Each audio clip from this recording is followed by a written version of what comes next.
Hello everyone, welcome back. Welcome to another amazing video. तो आज की इस वीडियो में हम बनाएंगे पर्सनालिटी कैसर यूजिंग जावास्क्रिप्ट।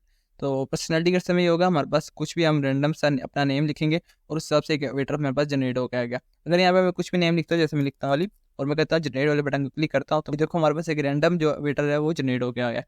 तो इसको हम बनाएंगे, उसके लिए हम जो API यूज़ करेंगे वो ये वाली है। अगर वीडियो अच्छी लगी तो ज़रूर लाइक कर देना एंड चलते हैं VS कोड की तरफ। अभी मैं VS कोड के अंदर हूँ और यहाँ पे हम सबसे पहले एक HTML की फाइल बना लेते हैं, जिसके अंदर हम HTML का कोड लिखेंगे, CSS की style.css और script.js for JavaScript code. And सबसे पहले इसके अंदर बॉयलर पे कोड ऐड कर देते हैं हम थोड़ा सा, जैसे CSS के अंदर margin by default 0, padding by default 0 and box sizing border box. और इसके अंदर आके इधर हम कुछ भी लिख देते हैं या प्रोजेक्ट लिख देते हैं। इधर यहाँ पे लिंक कर देते हैं मेरी CSS को, style.css, और जावास्क्रिप्ट को लिंक करने के लिए हम यहाँ पे स्क्रिप्ट टैग का यूज़ करके इसके अंदर पा दे देंगे script.js। ठीक है, तो ये हमारे पास जो बेसिक काम था हमारा डन है। अब हम UI की तरफ जाएंगे। सबसे पहले हमें क्या करना है, एक डिव बनाना है। डिव बना लेते हैं। अब इस डिव की मैं क्लास दे देता हूँ, जैसे कि आप कुछ भी देते हो, मैं नहीं देता हूँ, और मेरी क्लास होगी। अब इसके अंदर हमने सबसे पहले एक बनाना है इमेज, जहाँ पे हम इमेज शो कराएंगे। उससे ऊपर हमारे पास क्या होगा, एक H1 बना लेते हैं, H2 बना लेते हैं। यहाँ पे बनाता हूँ H1, उसके अंदर लिख देता हूँ पर्सनैलिटी कैसर। ठीक है, अब इसके बाद हम एक इनपुट ले लेते हैं, ठीक है, जिसके अंदर हम इनपुट वैल्यू लेंगे और इसकी वैल्यू में दे देता हूँ बी के लिए, जैसे कि नाम दे देता हूँ, और ID इसको दे देता हूँ क्या चीज़, इनपुट नेम। ठीक है, इसके बाद एक इमेज का यूज़ करेंगे। अब इमेज के अंदर जो हमें सोर्स देना है वो हम जावास्क्रिप्ट की मदद से ऐड करेंगे।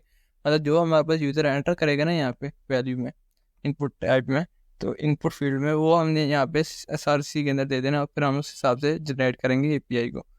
मतलब हम URL बस पास करेंगे तो उस URL में हम दे देंगे। ठीक है, तो सबसे पहले तो अब मैं आता हूँ यहाँ पे अपने फंक्शन लाता हूँ, फंक्शन, और यहाँ पे एक बटन भी बनाना पड़ेगा। इसके क्लिक करने पे हम फंक्शन कॉल करेंगे, on click is equal to generate waiter. ठीक है, इस पर हम क्या करेंगे, जनरेट वेटर करेंगे, और ये फंक्शन हम वहाँ पे यूज़ कर देते हैं, फंक्शन जनरेट वेटर। और इसके अंदर सबसे पहले हम क्या लिखेंगे, जो हमारा इमेज है उसको गेट करेंगे। तो इमेज को ID देनी पड़ेगी, जैसे मेरी ID देता है इसको इमेज यूज़र, इसको गेट कर लेते हैं। Let image is equal to document dot get element by ID। उसके अंदर हम पास कर देते हैं क्या चीज़, हमारे पास जो ID थी img-user। ठीक है, अब ये हमारे पास जो इमेज है वो गेट हो चुकी है। अब इसका हमने सोर्स लिखना है। ठीक है, तो मैं लिखूंगा इमेज डॉट, और इसके अंदर हम पास कर देंगे टेम्पलेट लेटर्स। टेम्पलेट लेटर्स से पास करेंगे क्योंकि हमने यूज़र का जो इनपुट होगा उसको भी साथ पास करना है। तो हमारे पास जो कॉपी किया था उसको यहाँ करता हूँ पेस्ट, साथ में लगाऊंगा डॉलर का साइन, और उसके अंदर कर्ली ब्रेसेस। अब यहाँ पे स्लैश लगाना पड़ेगा मुझे, और यहाँ पे अब मुझे क्या लिखना है, अब वो मैंने जो वैल्यू गेट करनी है यूज़र की, तो वो हमारे पास थी क्या चीज़, ID इसकी थी इनपुट नेम। तो यहाँ पे मैं लिख दूँगा let input is equal to document dot get element by ID, element by ID, और इसके अंदर पास कर दूँगा इनपुट नेम। अब ये जो इनपुट है ये हमें साथ में पास कर देना है। ठीक है, पास हो गया, और हमारे पास जो इमेज है उसकी सेट एट्रीब्यूट हो जाना है। SRC में हमारे पास क्या चीज़ आ जानी चाहिए, ये चीज़। ठीक है, जब भी हम जनरेट वेटर पे क्लिक करेंगे। बाकी CSS थोड़ी सी अप्लाई कर लेते हैं। CSS अप्लाई करने के लिए हमारे पास सबसे पहले मेन, उसको मैं दे देता हूँ क्या चीज़, डिस्प्ले फ्लैक्स। ठीक है, अब हमारे पास डिस्प्ले फ्लैक्स आ गया, इसमें सारी चीज़ें जो हॉरिजॉन्टल आ गई। तो अगर हम वर्टिकल लाना चाहते हैं तो हम उसके लिए यूज़ कर सकते हैं फ्लैक्स डायरेक्शन कॉलम। ठीक है, और इसको अब कह दो कॉलम। इसके बाद हाइट इसकी डिफाइन कर दो, जैसे 100 VH मीन, जो जितना हमारा डिस्प्ले का हाइट है उतनी ले लेगा। और इसके बाद हमारे पास एक और चीज़ आती है इसके अंदर, जस्टिफाई कंटेंट सेंटर कर देते हैं, और लाइन आइटम कर देते हैं सेंटर। इससे हमारे पास सारे आइटम्स जो सेंटर में भी आ जाएंगे। अब इसको ओपन करते हैं, ओपन विद लाइव सर्वर। ठीक है, यहाँ पे मैं शो आना चाहिए, देखो हमारे पास कुछ इस तरह का आ गया। ठीक है, बटन में मैंने टेक्स्ट नहीं था लिखा, इस वजह से कुछ शो नहीं हो रहा ज़्यादा। तो इधर मैं लिखता हूँ जनरेट, और अब दोबारा जाता हूँ, देखो बटन को थोड़ा सा डिज़ाइन कर लेते हैं। तो उसके लिखते हैं बटन, और इसके अंदर सबसे पहले हम पिक्सल्स की डिफाइन करते हैं 200 पिक्सल्स, हाइट डिफाइन करते हैं 35 पिक्सल्स की, एंड इसको बॉर्डर देते हैं नन। आउटलाइन देते हैं इसको नन, और इसके अलावा बॉर्डर रेडियस दे देते हैं ऑलमोस्ट 8 पिक्सल्स का। इसको बैकग्राउंड कलर देते हैं ग्रीन थोड़ा टाइप का, तो ग्रीन येलो, और कलर दे देते हैं इसको वाइट। फॉन्ट फैमिली इसकी चेंज करके हम कर देते हैं कौन सी करें, ये हमारे पास बाई डिफ़ॉल्ट सिस्टम के अंदर से हमने कोई इंपोर्ट नहीं की है, तो यहाँ पर अगर आओ तो कुछ इस तरह का शो हो रहा है। और हमारे पास जो इतनी अच्छी विजिबिलिटी नहीं है इसकी, ठीक है, तो इसका कलर हम चेंज करके थोड़ा सा अगर डार्क टाइप कर दें थोड़ा, या अच्छी होगी विजिबिलिटी। अब ये देखो हमारे पास इनके दरम्यान में गैप नहीं आ रहा है। अब गैप देना चाहते हो आप तो आप यूज़ कर सकते हो गैप प्रॉपर्टी का। तो गैप मैं दे देता हूँ जैसे कि 10 पिक्सल्स का, तो हर एलिमेंट के दरम्यान में 10 पिक्सल्स का गैप आ गया। अब इनपुट फील्ड है उसको भी थोड़ा सा जान कर लेते हैं, तो यहाँ पर मैं लिखता हूँ इनपुट, उसकी भी दे देते हैं हम कितनी, ऑलमोस्ट 300 पिक्सल्स। हाइट दे देते हैं 38 pixels, and border of none, border radius of let's suppose 5 pixels, and outline of null. तो अगर अब दोबारा जाता हूँ तो ये देखो हमारे पास किसी तरह कुछ हो रहा है। अब बॉर्डर को हमने नन कर दिया, लेकिन बॉर्डर नन किया तो हमारे पास जो इसकी विजिबिलिटी खत्म होगी, क्योंकि हमारे पास ट्रांसपेरेंट हो गया। तो इसके लिए बॉर्डर की जगह हम लिख देते हैं 1 पिक्सल सॉलिड ब्लू, और ब्लू थोड़ा लाइट से इस तरह का।